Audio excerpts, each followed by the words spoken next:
Everyone, this is Prachi Singh from study with Prachi. हमने locomotion and movement वाला chapter start कर दिया था, जिसका फर्स्ट लेक्चर पहले ही अपलोड कर दिया गया है।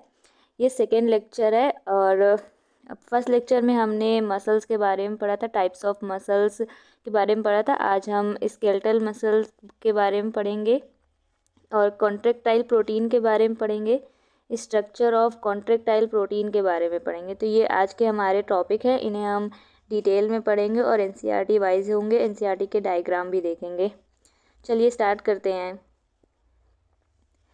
फर्स्ट टॉपिक है हमारा skeletal muscle. Skeletal muscle skeletal muscle made up of muscle bundle and, या फिर उसी को हम फेसिकल कहते हैं। स्केलेटल मसल मतलब वो मसल जो कि हमारी बोन के साथ अटैच रहती हैं, वो बनी हुई होती हैं मसल बंडल, या फिर उसी को हम फेसिकल कहते हैं।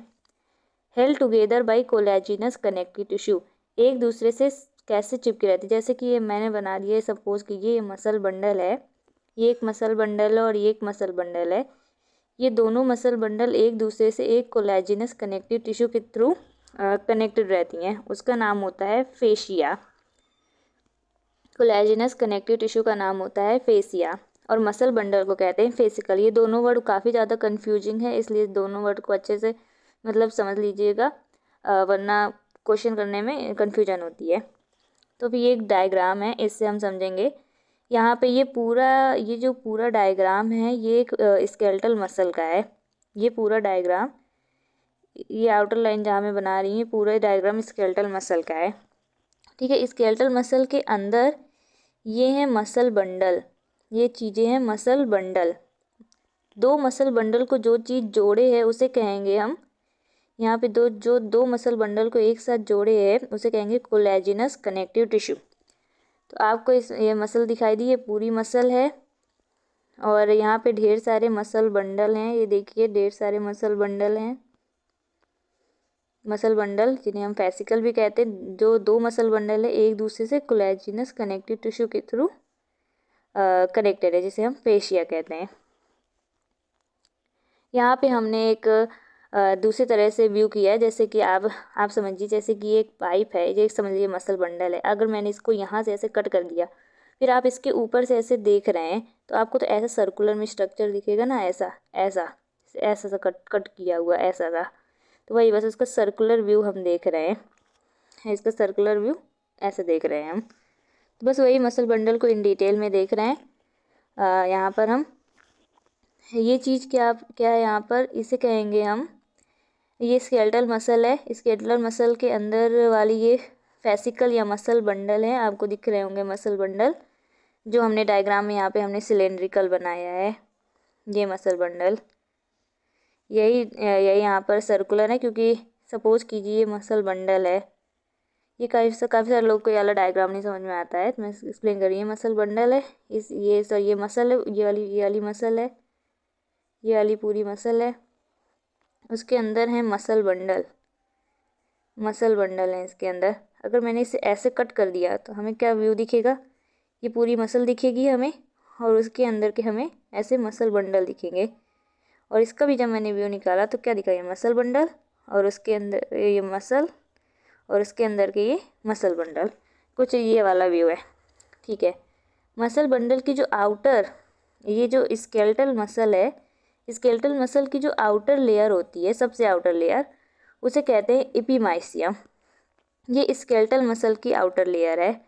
ठीक है, स्केलेटल मसल के अंदर क्या होते हैं, मसल बंडल, या फिर उन्हें हम कहते हैं फेसिकल।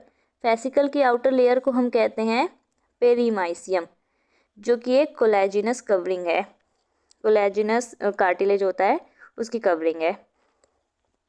यहाँ पर इन मसल बंडल के अंदर भी चीज़ें होती हैं। इन मसल के बंडल के अंदर होते हैं मसल फाइबर या मसल सेल। मसल फाइबर या मसल सेल, सपोज कीजिए ये पूरी मसल है, इनके अंदर होते हैं मसल बंडल। मसल बंडल के अंदर होती हैं मसल फाइबर या मसल सेल। इसकी जो पूरी मसल की जो आउटर कवरिंग होती है उसे कहते हैं एपिमाइसियम। मसल बंडल की जो आउटर कवरिंग होती है उसे कहते हैं पेरीमाइसियम। और जो मसल फाइबर या मसल सेल की बाहर की कवरिंग होती है उसे कहते हैं एंडोमाइसियम। ठीक है, और ये जो मसल बंडल हैं एक दूसरे से कनेक्ट होते हैं बाय कोलेजिनस कनेक्टिव टिश्यू, जो कि यहाँ पर है, जिसे हम कहेंगे फेसिया। यहाँ पर मसल बंडल का डायग्राम देख लिया, फेशिया देख लिया, और यहाँ पर यहाँ पर ब्लड वेसल्स भी प्रेजेंट रहती हैं जो कि न्यूट्रिशन देने में हेल्प करती हैं। ठीक है, ये डायग्राम भी आप समझ गए होंगे। चलिए मैं फिर से एक बार समझा देती हूँ। ये पूरा स्केलेटल मसल है। स्केलेटल मसल की आउटर कवरिंग को कहेंगे हम एपीमाइसियम। फिर उसके अंदर प्रेजेंट हैं ढेर सारे मसल बंडल या फिर फेसिकल, उन्हें उसकी आउटर कवरिंग को कहेंगे पेरीमाइसियम। वो सब एक दूसरे से कनेक्ट हैं बाय कोलेजिनस कनेक्टिव टिश्यू, जिसे हम कहेंगे फेसिया। मसल बंडल के अंदर भी छोटी छोटी मसल फाइबर्स होती हैं जिन्हें हम कहेंगे मसल फाइबर या मसल सेल। उसकी जो आउटर कवरिंग है उसे कहेंगे एंडोमाइसियम। ठीक है, आप समझ गए होंगे। यहाँ पर हम मसल फाइबर या मसल सेल का डायग्राम देख रहे हैं। किसका डायग्राम देख रहे हैं? मसल फाइबर या मसल सेल का। मसल फाइबर या मसल सेल की आउटर जो लेयर होती है वो होती है एंडोमाइसियम। ये हमने पहले भी पढ़ा है आगे वाले डायग्राम में। जैसे ये इसकी जो आउटर लेयर होती है उसे कहते हैं इसकी जो मसल फाइबर की जो आउटर लेयर होती है उसे कहते हैं एंडोमाइसियम। तो यहाँ पे इस डायग्राम में भी हमने देखा कि जो मसल फाइबर या मसल सेल की जो आउटर लेयर होती है उसे कहते हैं एंडोमाइसियम, जो कि एक कोलेजिनस कवरिंग टिश्यू है। अब एक मसल फाइबर या मसल सेल अब सेल की एक आउटर लेयर होती है जिसे हम कहते हैं प्लाज्मा मेम्ब्रेन नॉर्मल में। तो इसकी भी कोई आउटर लेयर होगी, तो उस आउटर लेयर को कहेंगे सार्कोलिमा। क्या कहेंगे? सार्कोलिमा। सबसे बाहर प्रेजेंट है ये एंडोमाइसियम, कोलेजिनस कनेक्टिव टिश्यू। उसके बाद प्रेजेंट है सार्कोलिमा जो कि मसल की प्लाज्मा मेम्ब्रेन है। अब किसी भी सेल के अंदर साइटोप्लाज्म होता है, तो मसल सेल और मसल फाइबर के केस में हम उसी साइटोप्लाज्म को कहते हैं सार्कोप्लाज्म। और जैसे हमारे अंदर होती है एंडोप्लाज्मिक रेटिकुलम, वैसे यहाँ पर होती है सार्कोप्लाज्मिक रेटिकुलम, जो कि स्टोर हाउस है किसका? कैल्शियम का। और ये मल्टी न्यूक्लिएट होती है, सिंचिशियम होती है। सिंचिशियम मतलब क्या होता है? मैं आपको बताती हूँ सिंचिशियम मतलब क्या होता है। जैसे सपोज कीजिए, मैंने पहले वाले लेक्चर में भी बताया, लेकिन कोई बात नहीं, मैं इस लेक्चर में ही बता देती हूँ। जैसे कि ये सेल है, इस सेल को अभी डिवीजन करना है, अभी इस सेल को डिवीजन करना है, तो फिर ये क्या करेगा? सबसे पहले अपने न्यूक्लियस को डबल करेगा। अपने न्यूक्लियस को डबल किया, लेकिन अब वो ये जो डिवीजन कर लेगा तो फिर ये 2 सेल बनेंगी और 2 सेल पे एक एक न्यूक्लियस चले जाएगा। लेकिन सिंचिशियम की कंडीशन में ऐसा नहीं होता है। सिंचिशियम की कंडीशन में क्या होता है? एक सेल, उसका एक न्यूक्लियस होता है, फिर वो अपने न्यूक्लियस को डबल करेगा। लेकिन ये जो साइटोप्लाज्म का जो इस डायग्राम में हम देख रहे हैं, जो साइटोप्लाज्म का डिवीजन होकर 2 सेल बन रही हैं, वो इस केस में नहीं होती। ये एक ही सेल रह जाता है, लेकिन इसके अंदर 2 न्यूक्लियस है। इस कंडीशन को कहते हैं सिंचिशियम या मल्टी न्यूक्लिएटेड। मल्टी न्यूक्लिएटेड मतलब मैनी न्यूक्लियस। हाँ, ठीक है। तो फिर ये क्या मसल फाइबर या मसल सेल क्या है? मल्टी न्यूक्लिएटेड मतलब सिंचिशियम।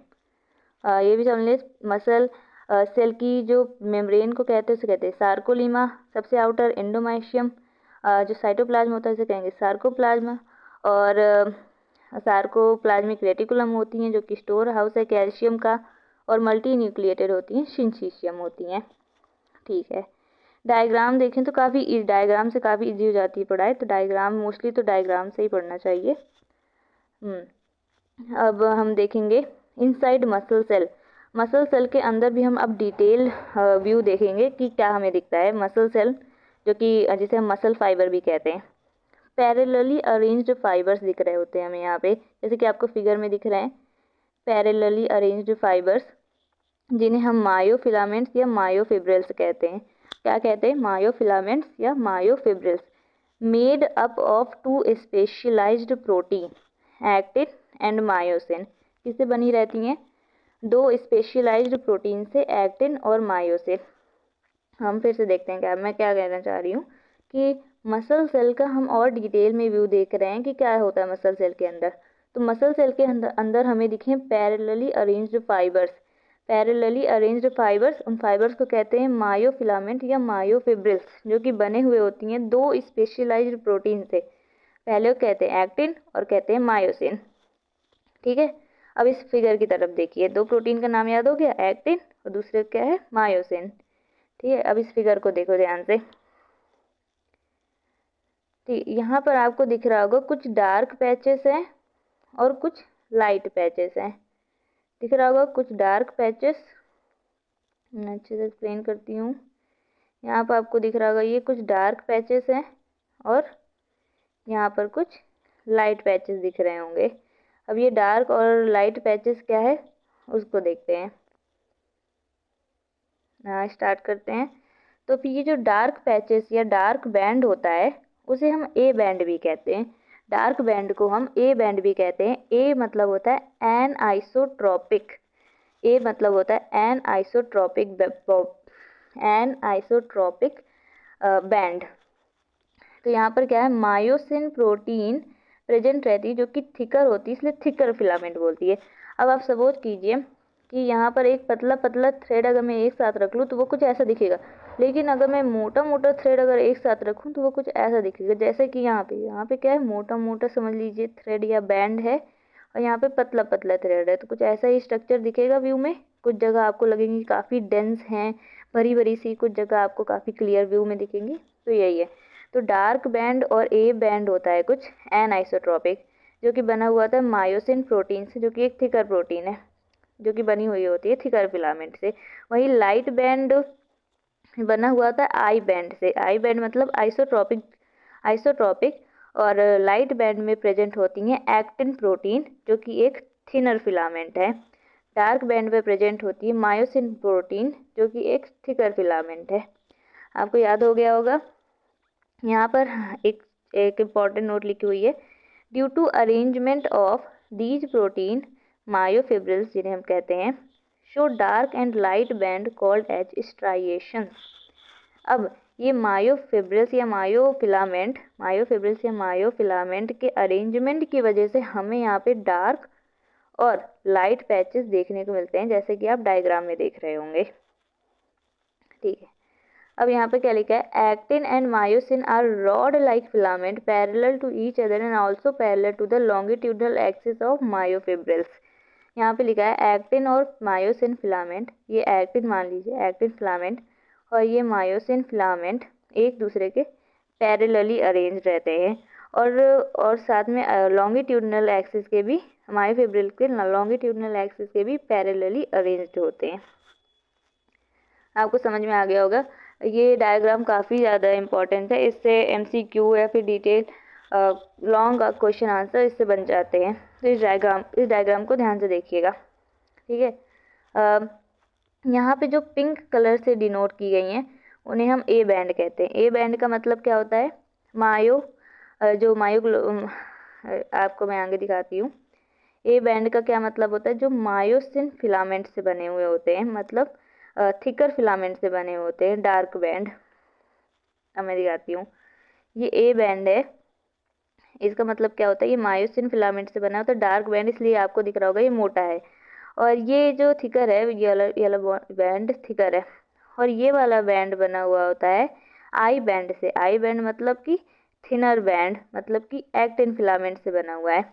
ठीक है, ये अरेंजमेंट में ये देख लीजिए फिर से, ये एक्टिन फिलामेंट है ऐसे अरेंज, यहाँ पे ये मायोसिन फिलामेंट है, फिर एक्टिन फिलामेंट है, फिर मायोसिन फिलामेंट है, यहाँ पे एक्टिन फिलामेंट और फिर मायोसिन फिलामेंट। ठीक है, वो एरिया ए बैंड का जिसे एक्टिन फिलामेंट ने कवर नहीं किया, वो एरिया ए बैंड का जिसे एक्टिन फिलामेंट ने कवर नहीं किया उसे कहते हैं एच जोन।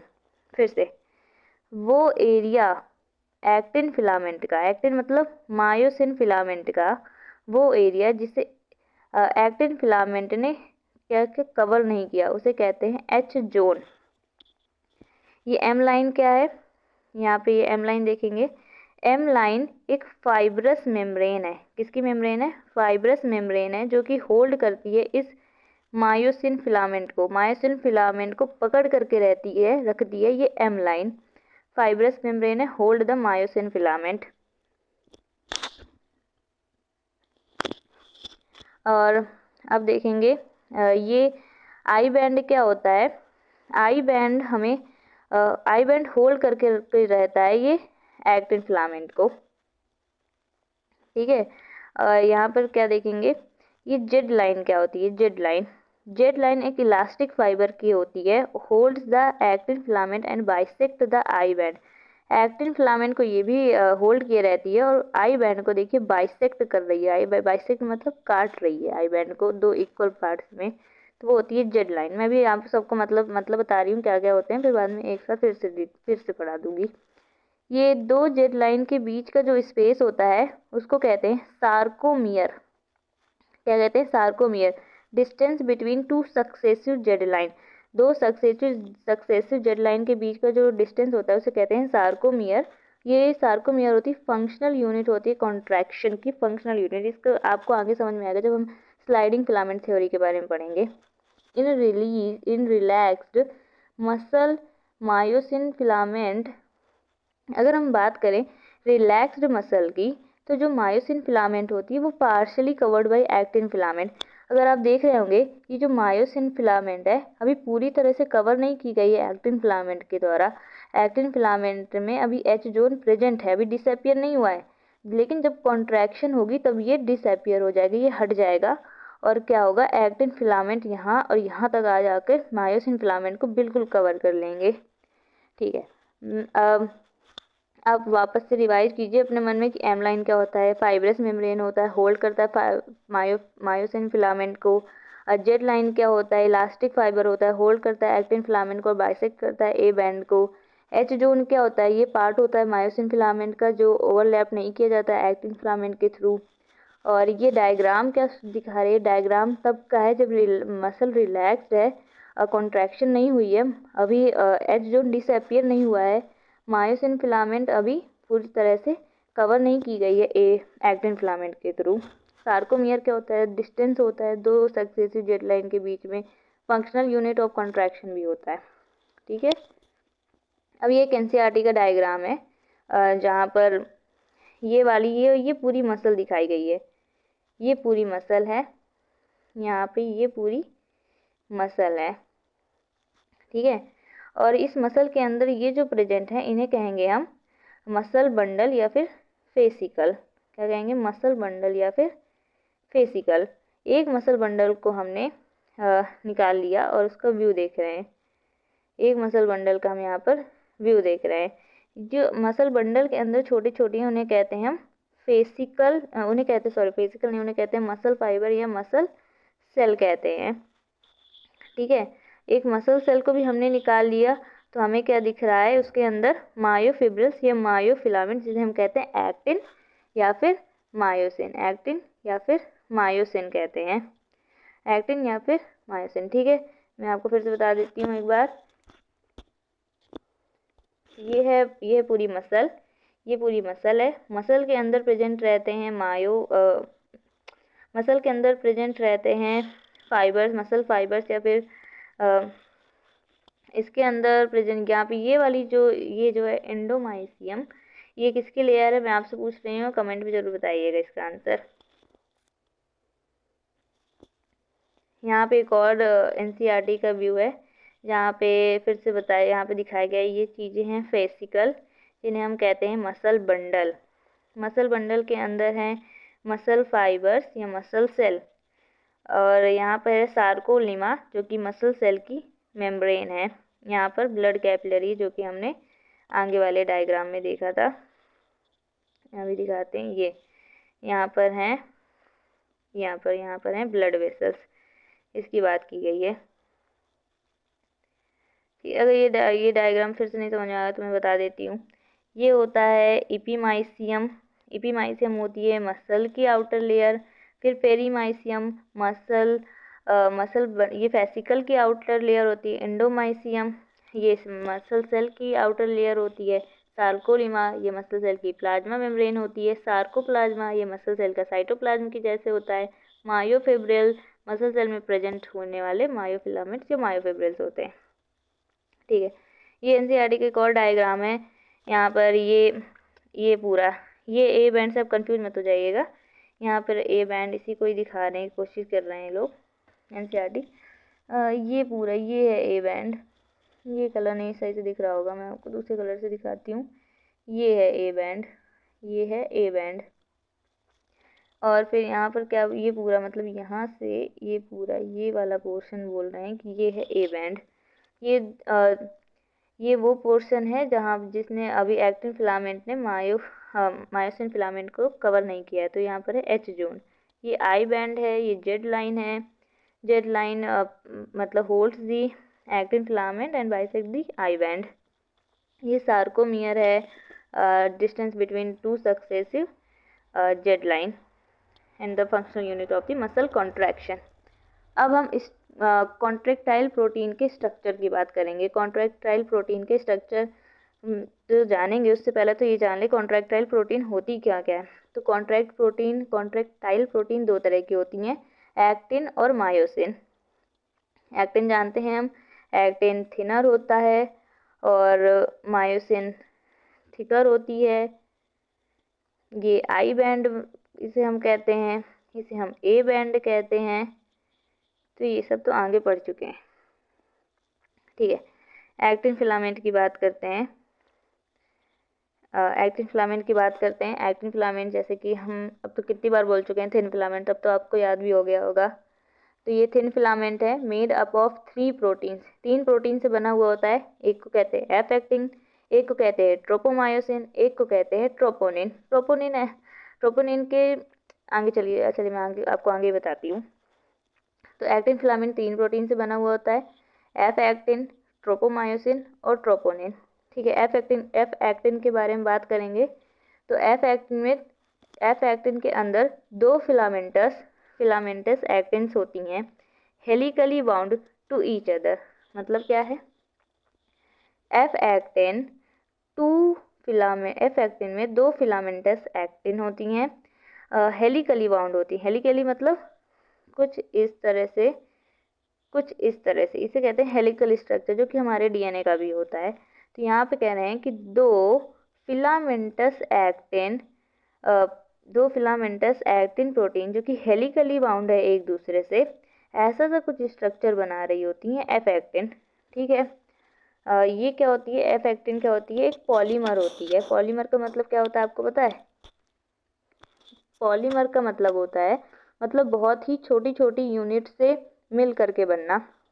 जैसे कि डायग्राम में देखें, जैसे कि ये बहुत ही छोटी छोटी यूनिट से मिलकर बना हुआ है F actin filament. F actin का एक फिलामेंट है और ये एफ एक्टिन का दूसरा फिलामेंट है। डायग्राम में आपको दिख रहा होगा, दोनों ही हेलिकली बाउंड है और बहुत सारी पॉलीमर से बनी हुई हैं, ठीक है। पॉलीमर से बनी हुई है, देखिए कितने सारे पॉलीमर से बनी हुई है। अगर मैं इसकी मोनोमरिक यूनिट मतलब एक मोनोमरिक यूनिट की बात करूं तो वो उसे क्या कहते हैं, उसे कहते हैं जी ग्लोबुलर। क्या कहते हैं उसे? जी ग्लोबुलर प्रोटीन। अगर मैं एक की बात करूं मोनोमर, उसे कहेंगे जी ग्लोबुलर प्रोटीन। मतलब बहुत सारे जी ग्लोबुलर प्रोटीन एक साथ बने हो तो एक पॉलीमर स्ट्रक्चर बनाते हैं, जिससे बाद में एक हेलिकल स्ट्रक्चर बनता है 2 फिलामेंटस एक्टिन की वजह से, ठीक है। अब हम बात करेंगे ट्रोपोमायोसिन के बारे में। ट्रोपोमायोसिन भी 2 फिलामेंट होते हैं, run close to F actin throughout the length. जहाँ जहाँ एफ एक्टिन प्रेजेंट रहता है उसी के पास ट्रोपोमायोसिन भी प्रेजेंट रहता है। अब एफ एक्टिन के 2 फिलामेंट होते हैं तो भी ट्रोपोमायोसिन के भी 2 फिलामेंट होंगे, ठीक है। अब देखते हैं इस डायग्राम में। अब ये क्या है, ये है polymer of the F actin, जैसे कि डायग्राम में दिख रहा होगा।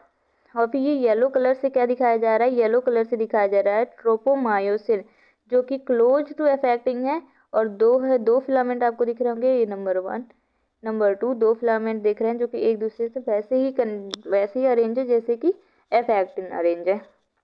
तो 2 फिलामेंट है जैसे कि डायग्राम में देखा हमने, run close to F actin के पास से जा रही हैं थ्रू आउट द लेंथ, जहाँ जहाँ पर एफ एक्टिन है, ठीक है। अब यहाँ पर चलिए पहले आगे का देखते हैं, फिर यहाँ पर आते हैं। ट्रोपोनिन के बारे में देखेंगे। ट्रोपोनिन क्या होता है? It is distributed at regular interval of tropomyosin. जहाँ जहाँ पर ट्रोपोमायोसिन के ऊपर ये ट्रोपोनिन डिस्ट्रीब्यूट है, बटा हुआ है रेगुलर इंटरवल पर। ठीक है, इसका मतलब देखते हैं। ये ऑरेंज कलर से आपको दिख रही होगी, ये है ट्रोपोमायोसिन, ये है ट्रोपोमायोसिन। ये 3 ग्लोबुलर स्ट्रक्चर आपको दिख रहे होंगे, ये है ट्रोपोनिन, आपको दिख रहे होंगे। ये ट्रोपोनिन अटैच है, ट्रोपोनिन अटैच है ट्रोपोमायोसिन से at some regular interval of time. जैसे कि रेगुलर इंटरवल ऑफ टाइम एक यहाँ पर है, फिर कुछ दूर पर है, फिर आगे कुछ दूर पर होगा। इस तरह से रेगुलर इंटरवल ऑफ टाइम में ट्रोपोनिन अटैच है ट्रोपोमायोसिन से। ये कह रहे हैं it is distributed at regular interval over tropomyosin. Troponin की 3 सब यूनिट होती हैं। ये वाला जो पोर्शन है वो एनसीईआरटी में नहीं दिया, लेकिन थोड़ा सा ही है और इससे काफ़ी कॉन्सेप्ट भी क्लियर हो जाता है, इसलिए मैं इसे बता देती हूँ। 3 सब यूनिट होती हैं। एक होती है टीपीटी, एक होती है टीपीसी और एक होती है टीपीआई। मैं टीपीटी की बात करूँ, बाइंड्स विद ट्रोपोमायोसिन। टीपीटी वो चीज वो लोब है, लोब मतलब गोला एक। तो टीपीटी वो लोब है जो कि ट्रोपोमायोसिन से अटैच रहता है। जैसे कि हम देखेंगे पिंक कलर का है, तो इस डायग्राम में भी काफ़ी मैंने सीक्वेंस से ही बनाया है। तो देखिएगा पिंक कलर का ये है टीपी, क्या है? टीपीटी।